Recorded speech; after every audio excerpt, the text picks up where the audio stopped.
નમસ્કાર, હું છું પરવીન પઠાણ અને ગુજરાતની વાત પ્રોગ્રામમાં તમારું સ્વાગત કરું છું. આજે આપણે આપણા આ પ્રોગ્રામમાં જાણીશું કે આપણા ગુજરાત રાજ્યમાં દિવસ દરમિયાન કઈ કઈ ઘટનાઓ બની છે અને કેવી રીતે બની છે, કયો છે સોશિયલ મીડિયાનો હોટ ટોપિક મુદ્દો. તે સમગ્ર જાણકારી વિસ્તારપૂર્વક આપણા આજના આ પ્રોગ્રામમાં આપણે નિહાળીશું. ચાલો જાણીએ અને નજર કરીએ શરૂઆતના મુખ્યના વિશેષ સમાચારો પર.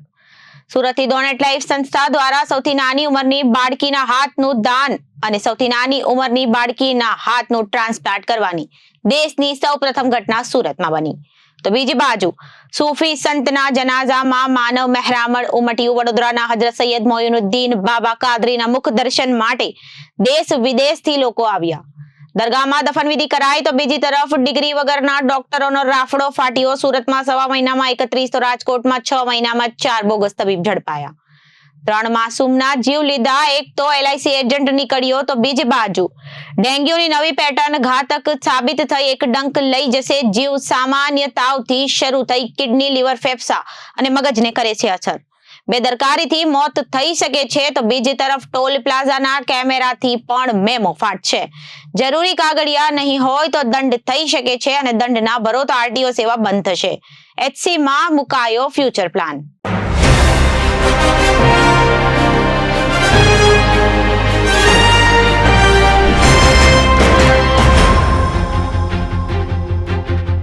હવે જોઈએ સમાચારો વિગતવાર.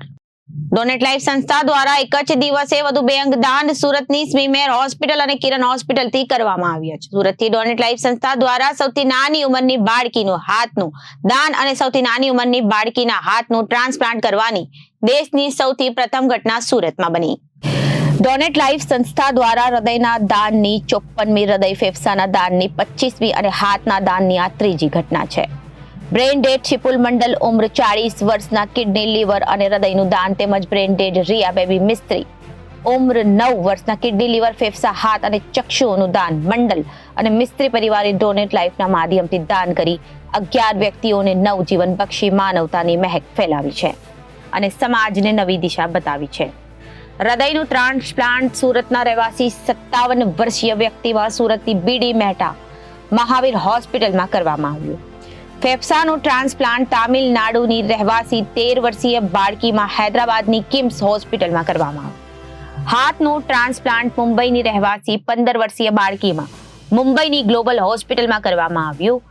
સુરત શહેર પોલીસ દ્વારા ફેફસા, હાથ, હૃદય, લીવર અને કિડનીની સમયસર જુદા જુદા શહેરોમાં પહોંચાડવા માટે એક જ દિવસે 5 ગ્રીન કોરિડોર બનાવવામાં આવ્યા હતા.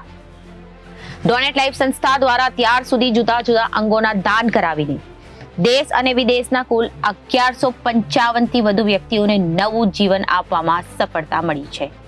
ટેક્સટાઇલ અને ડાયમંડ સિટી તરીકે ઓળખાતું સુરત શહેર હવે દેશમાં ઓર્ગન ડોનર શહેર તરીકે ખ્યાતિ પામી રહ્યું છે. મૂળ રહેવાસીના બાપુજી નગરના ગામ પારુઆ, જિલ્લા નદિયા, કલકત્તા, પશ્ચિમ બંગાળ અને હાલમાં ગામ સાકી, કડોદરા, સુરત મુકામે રહેતો અને સાકી ગામ પાસે આવેલી શક્તિ એન્ટરપ્રાઇઝમાં પ્રિન્ટિંગ મશીન ઓપરેટર તરીકે કામ કરતો શિપુલ મંડલ ઉંમર 40 વર્ષ 14 સપ્ટેમ્બરના રોજ તેના મિત્ર સાથે ડિંડોલી ખાતે ગણપતિ જોવા ગયો હતો. ત્યારે ચલથાણ નહેરની ડિંડોલી તરફ જતા નહેરવાડા રસ્તા પર ઇન્ડિયન પેટ્રોલ પંપ પાસે સ્પીડ બ્રેકર આવતા બ્રેક મારવાને કારણે એક્ટિવા સ્લીપ થઈ ગઈ, જેને કારણે શિપુલને માથામાં ગંભીર ઈજાઓ થવાથી તે બેભાન થઈ ગયો હતો. 108 એમ્બ્યુલન્સમાં તેને સ્મીમેર હોસ્પિટલમાં દાખલ કરી સારવાર શરૂ કરવામાં આવી હતી. નિદાન માટે CT સ્કેન કરાવતા બ્રેઇન હેમરેજ અને મગજમાં સોજો હોવાનું નિદાન આવ્યું હતું. મેડિકલ સુપ્રિન્ટેન્ડન્ટ ડોક્ટર જીતેન્દ્ર દર્શને સર્જરી કરી. વિભાગના વડા doctor Archana Nema, neurosurgeon doctor Dipesh Kakkad, RMO doctor Anand પટેલે શિપુલ મંડલને બ્રેન ડેડ જાહેર કર્યું. સર્જરી વિભાગના વડા ડોક્ટર અર્ચના નેમાએ ડોનેટ લાઈફના સ્થાપક નિલેશ માંડલેવાલાને ટેલિફોનિક સંપર્ક કરી શિપુલના બ્રેન ડેડ અંગેની જાણકારી આપી. ડોનેટ લાઈફની ટીમે હોસ્પિટલ પહોંચી શિપુલની પત્ની સવિતા, શાળા, દીપંકર, ભાભી ચંદના, સરકાર, મિત્ર પ્રશાંત કર્મકર અંગદાનનું મહત્વ અને તેની સમગ્ર પ્રક્રિયા સમજાવી. શિપુલની ધનપત્ની સવિતાએ જણાવ્યું હતું કે અમે ખૂબ જ સામાન્ય પરિવારના છીએ. અમે જીવનમાં કોઈ ચીજ વસ્તુનું દાન કરી શકીએ તેમ નથી. આજે મારા પતિ બ્રેન ડેડ છે, ત્યારે તેમના જેટલા પણ અંગોનું દાન થઈ શકતું હોય તે દાન કરાવીને અંગ નિષ્ફળતાનો દર્દીઓને નવજીવન આપવા માટે આપ આગળ વધો. શિપુલના પરિવારમાં પત્ની સવિતા ઉંમર 24 વર્ષ, એક પુત્ર જીવન, માતા રેનુવાલા ઉંમર 65 વર્ષ અને તેના પિતાશ્રી 10 વર્ષ પહેલા મૃત્યુ પામ્યા. બીજી ઘટના આ પ્રમાણે બની હતી કે નર્મદા 307 સરદાર હાઇટ શીતલ રોડ અને વલસાડ ખાતે રહેતી પારડીમાં આવેલ શ્રી વલ્લભ આશ્રમ શાળામાં ધોરણ 4 માં અભ્યાસ કરતી રિયા ઉંમર 9 વર્ષ શુક્રવાર તારીખ 13 સપ્ટેમ્બરના રોજ સાંજે 5 કલાકે વોમિટિંગ થતા તેને તબિયત બગડતા ડોક્ટર કિશોરભાઈ પટેલની હોસ્પિટલમાં દાખલ કરવામાં આવી. 14 સપ્ટેમ્બરના રોજ માથામાં અસહ્ય દુખાવો થતા રિયાને લોટસ હોસ્પિટલમાં પીડિયાટ્રિશિયન ડોક્ટર પરમિત મિસ્ત્રીની સારવાર હેઠળ દાખલ કરી. તારીખ 15 સપ્ટેમ્બરના રોજ મળસ્કે 4 કલાકે તેનું હૃદય બંધ થઈ જતા CPR આપીને હૃદયને ફરીથી ધબકતું કરવામાં આવ્યું હતું. ત્યારબાદ CT સ્કેન કરાવતા બ્રેન હેમરેજ હોવાની નિદાન થયું હતું. વધુ સારવાર માટે તેને સુરતની કિરણ હોસ્પિટલમાં ન્યુરોસર્જન ડોક્ટર ભૌમિક ઠાકોરની સારવાર હેઠળ દાખલ કરી ફરી એક વખત CT સ્કેન કરાવતા બ્રેન હેમરેજ હોવાનું નિદાન થયું. 16 સપ્ટેમ્બરના રોજ ન્યુરોસર્જન ડોક્ટર ભૌમિક ઠાકોર અને neuro physician doctor Hina Faldu, intensivist doctor Darshan Trivedi, medical director doctor Mehul પંચાલે રિયાને બ્રેન ડેડ જાહેર કરી. રિયાને બ્રેન ડેડ જાહેર કરાતા તેની પાલક માતા ડોક્ટર ઉષાબેન માઈશીરીએ રિયાના માતા પિતા તુષણા અને બેબી મિસ્ત્રીને અંગદાન વિશેની જાણકારી આપતા તેઓ તેમની પુત્રીના અંગદાન માટે તૈયાર થયા. વલસાડના જાણીતા એનેસ્થેટિસ્ટ ડોક્ટર ગિરીશ પટેલે ડોનેટ લાઈફના સ્થાપક નિલેશ માંડેલાવાલાને ટેલિફોનિક સંપર્ક કરી રિયાના બ્રેન ડેડ અંગેની અને તેમના પરિવારજનોની અંગદાનની કરવાની ઈચ્છા તેમણે જણાવી.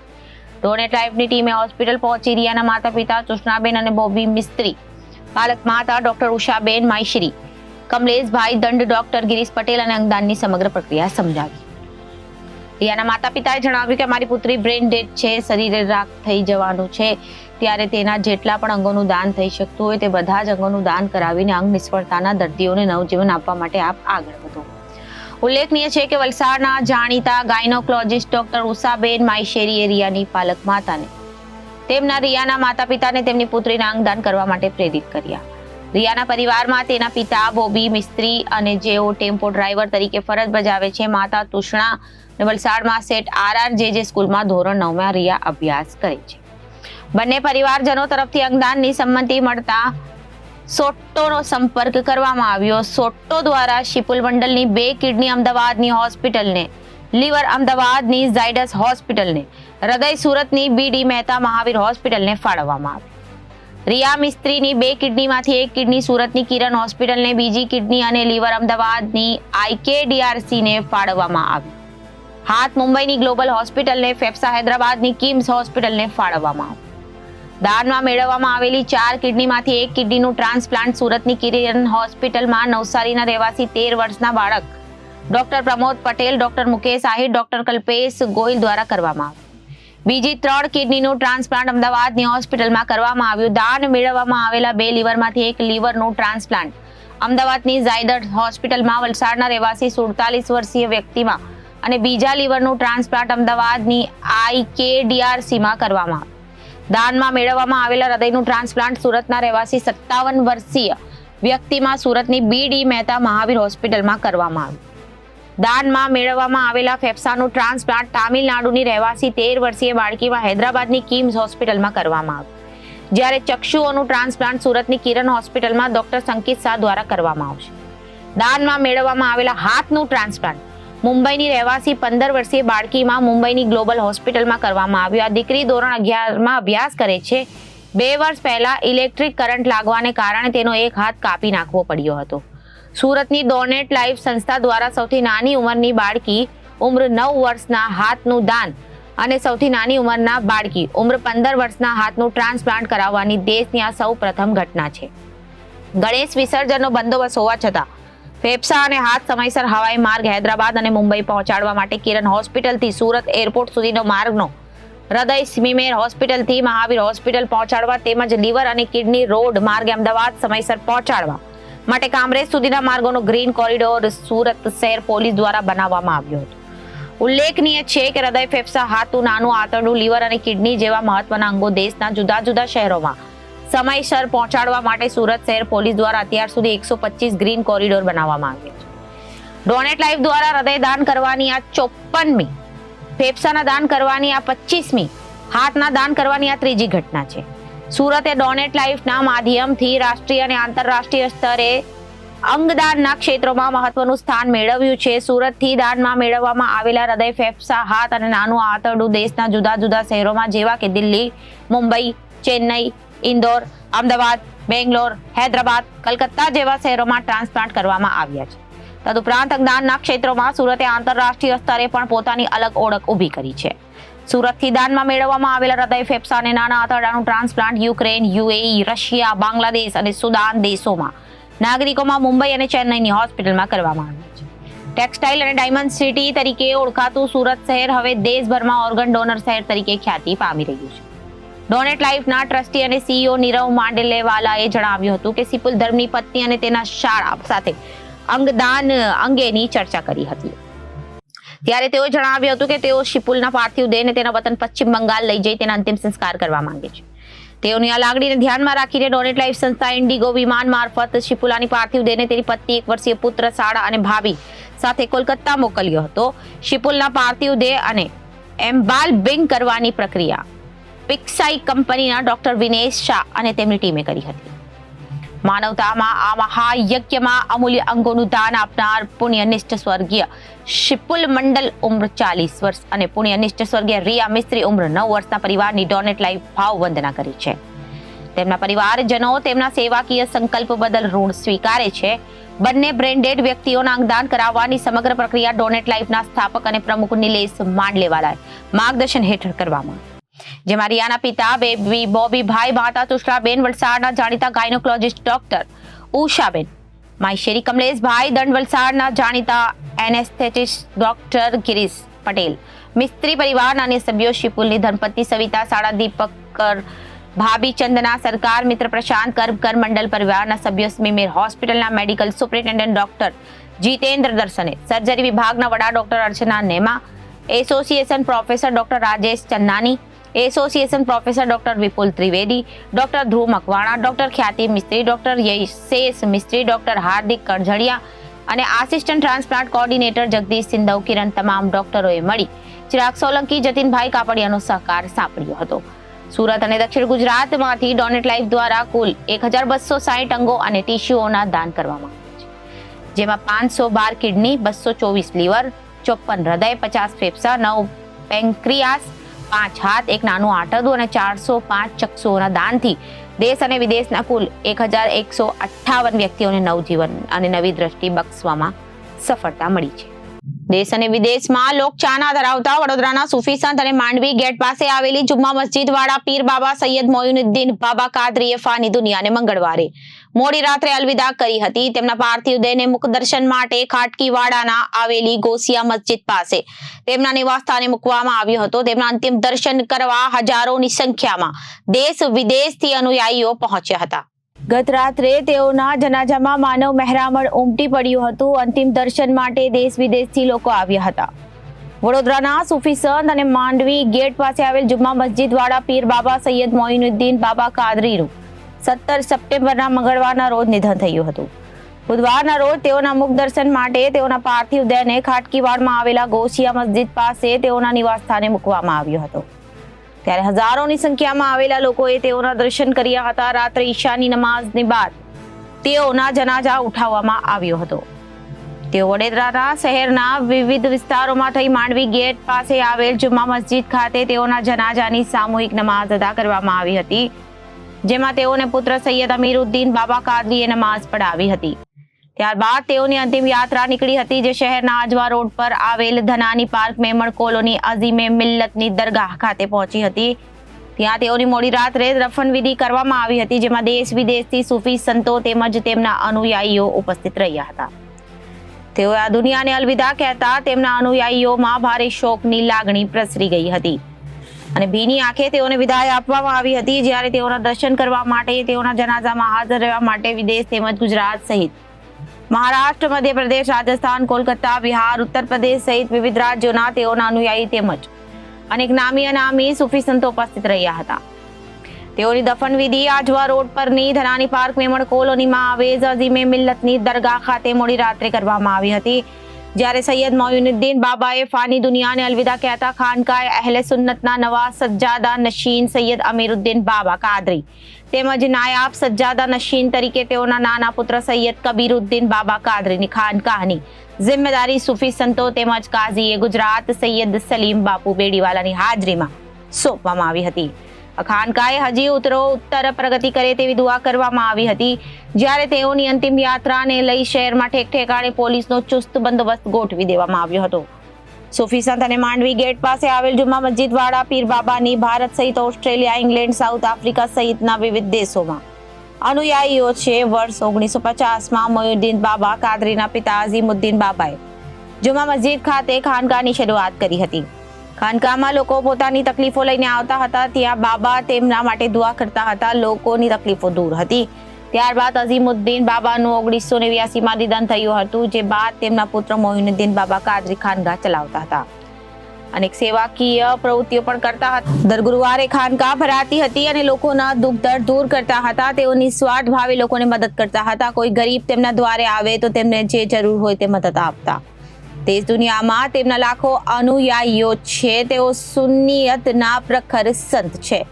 તેઓ અનેક સેવાકીય પ્રવૃત્તિઓ કરતા હતા, જેમાં તેઓ સામૂહિક નિકાહ કરાવતા હતા. હવે મોઇનુદ્દીન બાબા કાદરીના બે પુત્ર અમીરુદ્દીન બાવા અને કબીરુદ્દીન બાવા ખાનકાહને આગળ ધપાવશે. ગુજરાતમાં ડિગ્રી વગરના ડોક્ટરો ક્લિનિક ખોલીને લોકોના આરોગ્ય સાથે ચેડા કરતા હોવાના અનેક કિસ્સાઓ સામે આવતા જ રહે છે. જેમાં ઘણા કિસ્સાઓમાં તો બોગસ તબીબો માત્ર 8 થી 10 ધોરણ ભણેલા હોય તેવું પણ સામે આવી શક્યું છે. રાજસ્થાનના રાજ્યના 2 મહાનગરની વાત કરવામાં આવે તો સુરતમાં સવા મહિનામાં જ પોલીસે 1-2 નહીં પરંતુ 31 જેટલા ડોક્ટર બોગસ તબીબોની ધરપકડ કરી છે. જ્યારે રાજકોટમાં 6 મહિનામાં 4 બોગસ ડોક્ટર મળ્યા છે. તેમાં પણ સુરતમાં એક ડોક્ટરે તો LIC એજન્ટ નીકળ્યો હતો. સૌથી અગત્યની વાત એ પણ છે કે ધરપકડ બાદ ગણતરીના કલાકોમાં આરોપીઓને જામીન મળી જાય છે અને તેઓને પોતાની દુકાન ફરી શરૂ કરી દે છે. સુરતમાં 9 મહિનામાં બોગસ ડોક્ટરના કારણે 2 માસૂમનો ભોગ લેવાયો છે. તેમજ અમદાવાદમાં એક બોગસ ડોક્ટરને બાળકીએ જીવ ગુમાવી પડ્યો હતો. રાજકોટની વાત કરવામાં આવે તો માત્ર ધોરણ 8 અને 12 પાસ કરીને પોતાનું ક્લિનિક ખોલીને લોકોની સારવાર કરતા બોગસ ડોક્ટરો ઝડપાયા હતા. આ અંગે ઇન્ડિયન મેડિકલ એસોસિએશને પ્રીતે જણાવે છે કે આ બોગસ ડોક્ટરને ઓળખવું ખૂબ જ મુશ્કેલ છે. આ માટે સરકારે જે નિયમો સખત કરવાની જરૂર છે. સુરત શહેર પોલીસ દ્વારા શહેરના બોગસ ડોક્ટરો સામે એક ઝુંબેશ શરૂ કરવામાં આવી હતી, જેમાં 31 જુલાઈ 2024ના રોજ સ્પેશિયલ ઓપરેશન ગ્રુપે શહેરના અલગ અલગ વિસ્તારમાંથી કુલ 16 જેટલા ડોક્ટરોની ધરપકડ કરી હતી. 3 સપ્ટેમ્બરના રોજ પાંડેસરા પોલીસે લોકોની જિંદગી સાથે ચેડા કરનાર 15 જેટલા બોગસ તબીબોની ઝડપી પાડ્યા હતા. માત્ર સવા મહિનામાં 31 જેટલા ડોક્ટરોની ધરપકડ પોલીસ દ્વારા કરવામાં આવી હતી, પરંતુ ગણતરીના કલાકોમાં ડોક્ટરોએ જામીન મેળવી ફરીથી પોતાની દુકાન શરૂ કરી દીધી હતી. પાંડેસરા પોલીસે જે કથિત ડોક્ટરની ધરપકડ કરી હતી તેને જામીન મળ્યા બાદ તરત જ પોતાની દુકાન શરૂ કરી દીધી અને ગરીબ દર્દીઓને સારવાર આપવાનું શરૂ કર્યું હતું. પોલીસે તેને શોધી ન શકે માટે રાજનારાયણ યાદવ પાંડેસરામાં પોતાની ક્લિનિકની બહારથી બોર્ડ પર કાઢી લીધું હતું, જેથી કોઈને ખબર ન પડે તે રીતે ધરપકડ બાદ ફરીથી આ દુકાન શરૂ કરી દીધી હતી. જ્યારે રાજનારાયણ યાદવની પાસે જણાવવામાં આવ્યું કે ત્યારે જોયું કે બોર્ડ કાઢી લીધું છે. આ અંગે જ્યારે તેને પ્રશ્ન પૂછવામાં આવ્યા ત્યારે તેણે કહ્યું કે હું ગરીબ માણસ છું, શું કરું, મારી તમામ કાગળો છે, સર્ટિફિકેટ છે, પોલીસે શા માટે ઉચકી ગઈ મને ખબર નથી. તો એ કાગળ પણ જોયા નથી. સુરતમાં છેલ્લા 25 વર્ષથી ક્લિનિક ચલાવું છું, આયુર્વેદિક તબીબ છું, સારવાર આપું છું. ક્લિનિકનો બહારનું બોર્ડ ભારે વરસાદ અને તોફાનના કારણે તૂટી ગયું છે. ઇન્ડિયન મેડિકલ એસોસિએશન ગુજરાતના ઉપપ્રમુખ નીતિન ગર્ગે જણાવ્યું હતું કે આવા ડોક્ટરો હાલ સુરત માટે ખૂબ જ જોખમી બની ગયા છે. જે વિસ્તારમાં લેબર વર્ગે વધારે હોય છે આવા લોકો ક્લિનિક શરૂ કરે છે. સરકારને આવા લોકો સામે કડક પગલાં લેવા જોઈએ. બોગસ ડોક્ટરને ઓળખવાના કોઈ ધારા ધોરણ નથી, કારણ કે કેટલાક લોકો ખોટા કાગળ ઉપર રજીસ્ટ્રેશન નંબર પણ મૂકી શકે છે. એલોપેથી ડોક્ટર MBBS અથવા તો MD લખે છે. આવી જ રીતે એલોપેથી સિવાય હોમિયોપેથી અને આયુર્વેદિકના ડોક્ટરો પણ લખતા હોય છે. પરંતુ જે બોગસ ડોક્ટરો છે તેમની સામે કાયદેસરની કાર્યવાહી થવી ખૂબ જ જરૂરી છે. જિલ્લા આરોગ્ય અધિકારી અનિલ દેસાઈએ જણાવ્યું હતું કે નકલી ડોક્ટરની ચકાસણી માટે પોલીસ અમારી ટીમને લઈ જાય છે. અમારા ડોક્ટર ક્લિનિકના તમામ માપદંડો જુએ છે અને પોલીસને જાણ કરે છે. આ સિવાય અમારી પાસે અન્ય કોઈ અધિકાર નથી. ક્લિનિક એસ્ટાબ્લિશમેન્ટ એક્ટના અમલ પછી અમને પગલાં લેવાની સત્તા મળશે. 24 જાન્યુઆરીથી 2024ના રોજ સુરતમાં બોગસ ડોક્ટરે 8 વર્ષની બાળકીનો જીવ લીધાના મૂલ્યું હતું. આ બોગસ ડોક્ટર છેલ્લા 5 વર્ષથી પોતાના ઘરે જ ક્લિનિક ચલાવી આરોગ્ય સાથે ચેડા કરતો હતો. જો કે બાળકીના ઇન્જેક્શન આપતા તેનું મોત થયું અને બાળકીના પીએમ રિપોર્ટમાં ખુલ્યું હતું. પોલીસે બોગસ ડોક્ટર શ્રીનિવાસ ઉર્ફે ડોક્ટર સોનુ વિરુદ્ધ ગુનો નોંધી તેની ધરપકડ કરી હતી. આરોપી બોગસ ડોક્ટરે પોલીસ સમક્ષ કબૂલ્યું કે હું એક LIC એજન્ટ છું. આવી જ રીતે એક બનાવ ભેસ્તાન વિસ્તારમાં બન્યો હતો. એસઓજીએ જે વિસ્તારમાં બોગસ ડોક્ટરની ધરપકડ કરી હતી એ જ વિસ્તારમાં 12 દિવસ બાદ ભેસ્તાનના બોગસ ડોક્ટરે 3 વર્ષની બાળકીને જીવ લીધો હતો. 3 વર્ષની બાળકીને ડાબા પગના થાપાના ભાગે ઈજા થતા બોગસ ડોક્ટર સમીમે 3 થી વધુ ઇન્જેક્શન આપી એક ટાંકો લીધો હતો. તે સમયે બાળકીના મોઢામાંથી ચીસ ફાટી નીકળી હતી. બાદમાં બોગસ ડોક્ટરે સમીમ અંસારીને અની હોસ્પિટલમાં બાળકીને લઈ જવાનું કહ્યું હતું, પરંતુ અની હોસ્પિટલમાં સારવાર માટે તે પહેલા બાળકી મૃત્યુ પામી હતી. જોકે બાળકીનું મૃત્યુ ઇન્જેક્શનથી થયું હોવાને પોસ્ટમોર્ટમ રિપોર્ટ આવતા બોગસ ડોક્ટરોને ભાંડો ફૂટી ગયો હતો. તે માત્ર ધોરણ 10 પાસ હતો અને નેચરો ઇલેક્ટ્રો હોમિયોપેથિક મેડિકોઝ ઓફ ઇન્ડિયા દિલ્હીથી સર્ટિફિકેટ મેળવ્યું. સામાન્ય રીતે ચોમાસામાં એટલે કે સપ્ટેમ્બરમાં મચ્છરજન્ય અને તેમાં પણ ખાસ ડેન્ગ્યુ મલેરિયાના કેસમાં સતત વધારો થતો જોવા મળતો હોય છે. છેલ્લા 3-4 વર્ષની સરખામણી આ વર્ષે પેટર્ન બદલાતા ડેન્ગ્યુ વધુ ઘાતક બન્યો હોવાનું તબીબોએ માની રહ્યા છે. માત્ર એટલું જ નહીં, ડેન્ગ્યુના લક્ષણોમાં ઘણા ફેરફાર જોવા મળી રહ્યા છે. આ વખતે સામાન્ય તાવથી શરૂ થઈને ડેન્ગ્યુની અસર લીવર, કિડની, ફેફસા અને મગજ સુધી પહોંચે છે. જો બેદરકારી દાખવવામાં આવે તો મોતના મુખમાં પણ ધકેલી દે છે આ બીમારી. રાજકોટ શહેરના critical care specialist doctor Mayank ઠક્કરે જણાવ્યું હતું કે ડેન્ગ્યુના લક્ષણો વિશે વાત કરીએ તો ડેન્ગ્યુની શરૂઆત સામાન્ય તાવથી થતી હોય છે. તાવની સાથે સાથે માથું દુખવું તેમજ શરીર દુખવું જેવા લક્ષણો જોવા મળતા હોય છે. આ વર્ષે નવા સિસ્ટમ મુજબ 3 થી 5 દિવસ સુધી દર્દીને તાવ આવતો હોય છે. પેરાસિટામોલ જેવી સાદી દવા લેવા છતાં પણ તાવ ઝડપથી ઉતરતો નથી. આ દરમિયાન ડોક્ટરની સલાહ મુજબ દવા લેવી જોઈએ અને પ્રિસ્ક્રિપ્શન લેવા જોઈએ. 3 થી 5 દિવસ તાવ પછી દર્દીને પેટ ભારે લાગવું, ઉબકા આવવા, કોઈ વખત ઉલટી થવી અને લીવરમાં પણ સોજો આવી જતો હોય છે. તેમણે જણાવ્યું હતું કે લીવર ઉપર સોજો આવ્યા પછી પણ જો દર્દી દ્વારા ધ્યાન રાખવામાં ન આવે તો પ્લેટલેટ્સ ઘટવાના શરૂ થઈ ગયા હોય છે. એ વધારે ઘટી જાય અને દર્દીનું બ્લડ પ્રેશર ડાઉન થતું જાય છે. પછી વધારાના ઓર્ગન, કિડની પર અસર પહોંચવી, ફેફસા પર અસર પહોંચવી અને મગજ ઉપર પણ અસર થવા લાગે છે. એટલે કે દર્દીની હાલત સિરિયસ થતી જતી હોય છે અને મેડિકલ ભાષામાં મલ્ટી ઓર્ગન ફેલિયર પણ કહેવામાં આવે છે.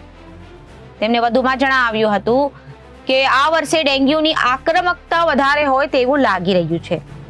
કુદરતનો નિયમ છે કે તમે જેને વીક પાડવા કોશિશ કરો છો તે પાછું પોતાની રીતે સ્ટ્રોંગ થવા માટે કોશિશ કરતું જ હોય છે. પાછલા 3-4 વર્ષોમાં ડેન્ગ્યુની આક્રમકતા ખૂબ જ ઘટી ગઈ હતી.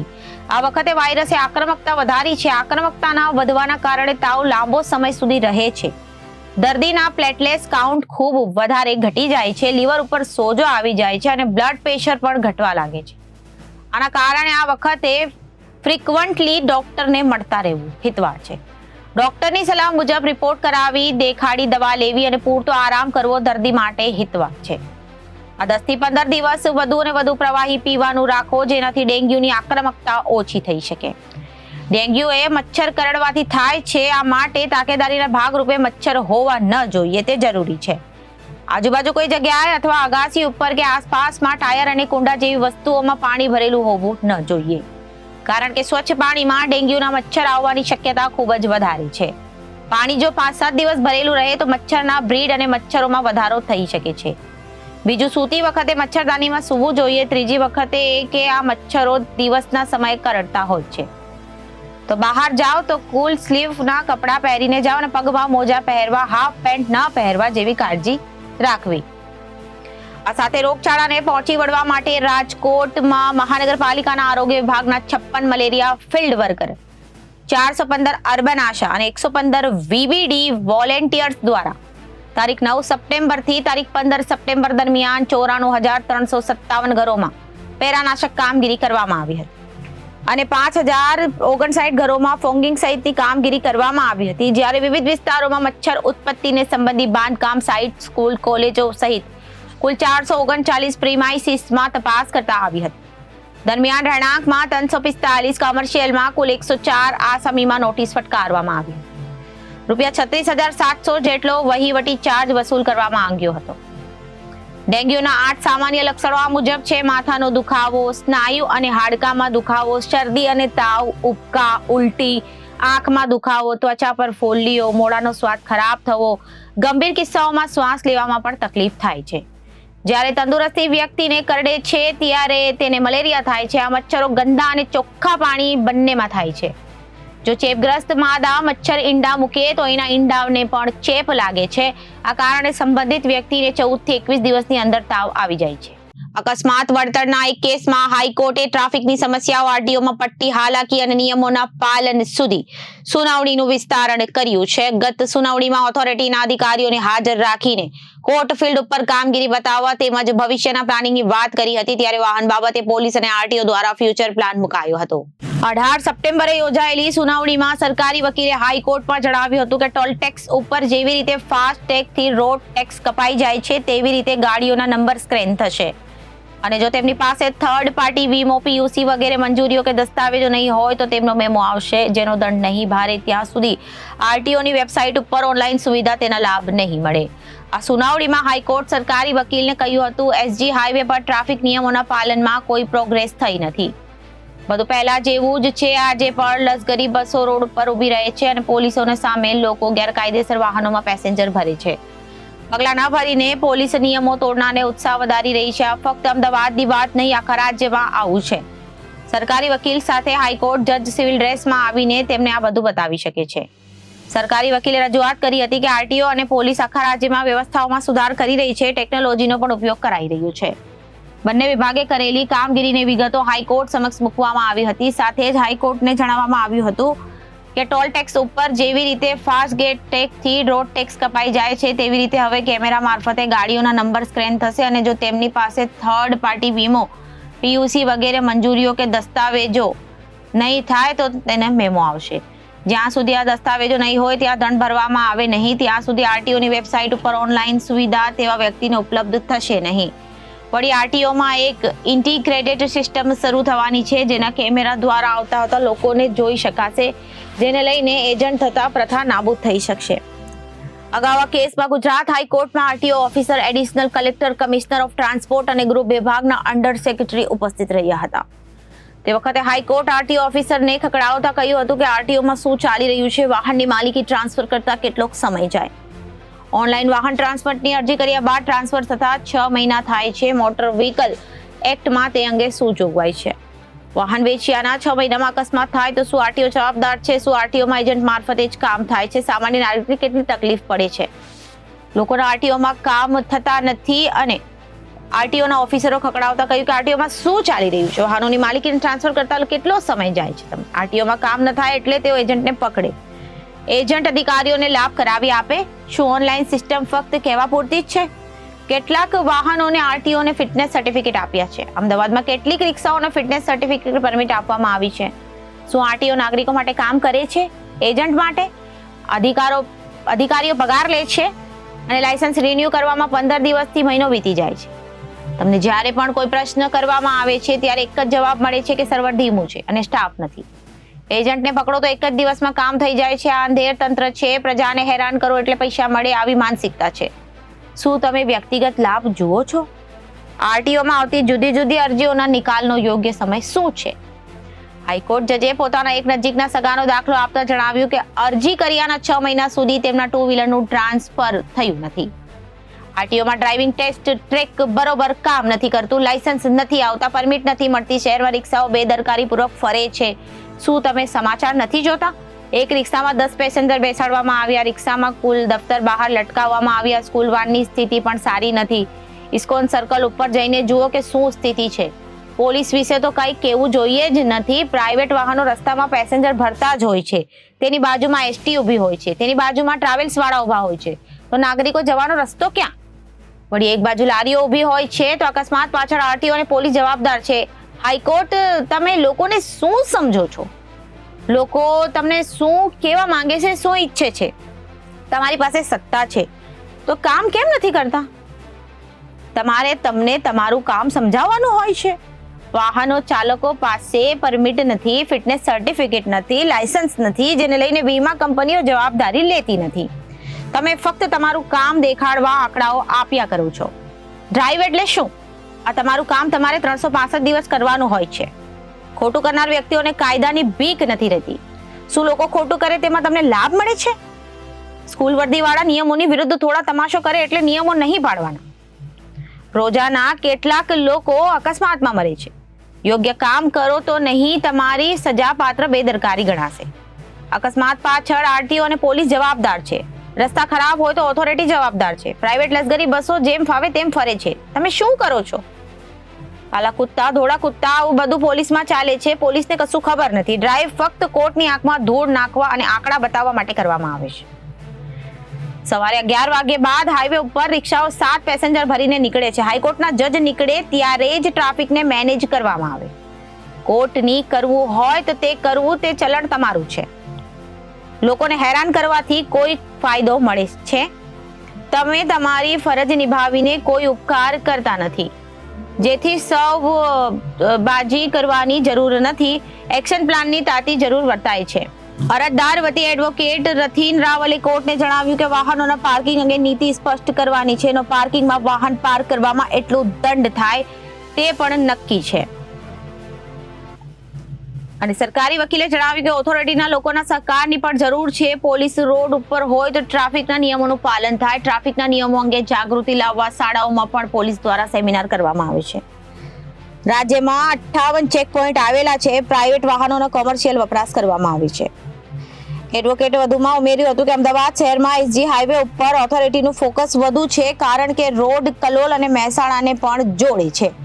અધિકારીઓ રોજ મીટિંગ કરે, જેમાં રોજાના આંકડાઓ મૂકવામાં આવે છે અને પોલીસ કર્મચારીઓ જે જંકશન ઉપર ફરજ બજાવતા હોય છે તે પોતાનું લોકેશન પણ ઉપરી અધિકારીઓને મોકલી આપે છે.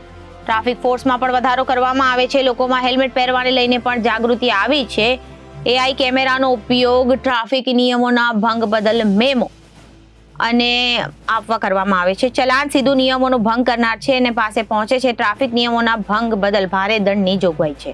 તો અત્યારે ગુજરાતની વાતમાં વિરામ લઈએ. વધુ સમાચારો માટે જોતા રહો જનાદેશ ન્યૂઝ. નમસ્કાર.